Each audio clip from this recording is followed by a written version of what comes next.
Hollywood revisits Roald Dahl's iconic character in the 2023 adaptation, Wonka. This review reflects the perspective of a movie enthusiast who hasn't delved into Dahl's original character's book on which Wonka is based. Set 4 decades before the events of the classic tale, the film follows Wonka as he arrives in a European town with dreams of opening his chocolate shop. However, his journey takes a detour when he's deceived into bonded labor.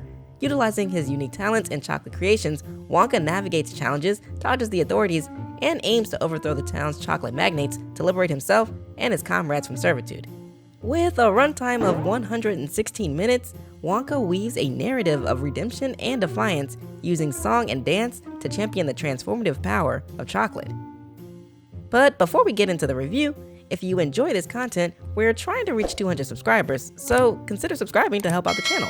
Also, hitting the notification bell will alert you when we drop new content. Now, let's get critical. Wonka, set somewhere around 1930s, explores the origins of the iconic chocolatier Willy Wonka, who arrives in Europe with dreams of opening his chocolate shop. After depleting his savings, he's tricked into servitude at Miss Scrubbit's boarding house, despite warnings from the orphan Noodle. Wonka's attempt to sell innovative hover chocks is thwarted by rival chocolatiers and law enforcement, leading to his capture and forced labor.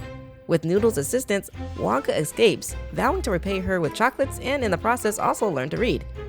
The movie flashes back into Wonka's past, revealing his relationship with his mother and introduces a mysterious orange man with green hair stealing his creations.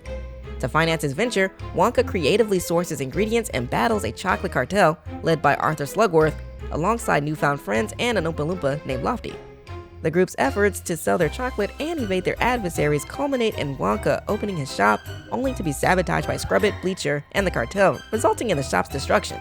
Bribed by the cartel in exchange for his friend's freedom, Wonka plans to leave town but discovers Noodle's true identity and connection to Slugworth. Wonka and Noodle's infiltration of the cartel's base exposes their crimes, leading to the cartel's downfall and the corrupt chief's arrest. The film concludes with Wonka opening his chocolate factory in an abandoned castle, sharing a poignant message about the importance of companionship from his mother's last gift. A mid-credits scene reveals the fates of Wonka's friends and the comeuppance of Scrubbit and Bleacher, rounding off this imaginative prequel to the beloved story of Willy Wonka. Director Paul King, renowned for the Paddington series, delivers a visually stunning film with a clear narrative in Wonka. The transition between lively set pieces and choreography to musical numbers is fluid, reminiscent of a Broadway show. Backed by the producers of the Harry Potter series, the film maintains a whimsical, lighthearted atmosphere. Yet, there are moments where the film seems to question the boundary between Wonka's imagination and the magical effects of his creations, potentially leading to confusion for the audience. Paul King and Simon Farnaby craft a narrative that skims over themes of friendship and social issues, providing only a superficial exploration.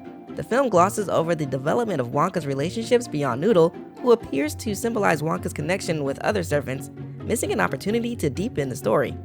The writing feels hurried and lacks nuance, with characters serving more as thematic symbols rather than being fully developed. For instance, the original film subtly addresses themes like racial prejudice and colonialism through the depiction of the Oompa Loompas.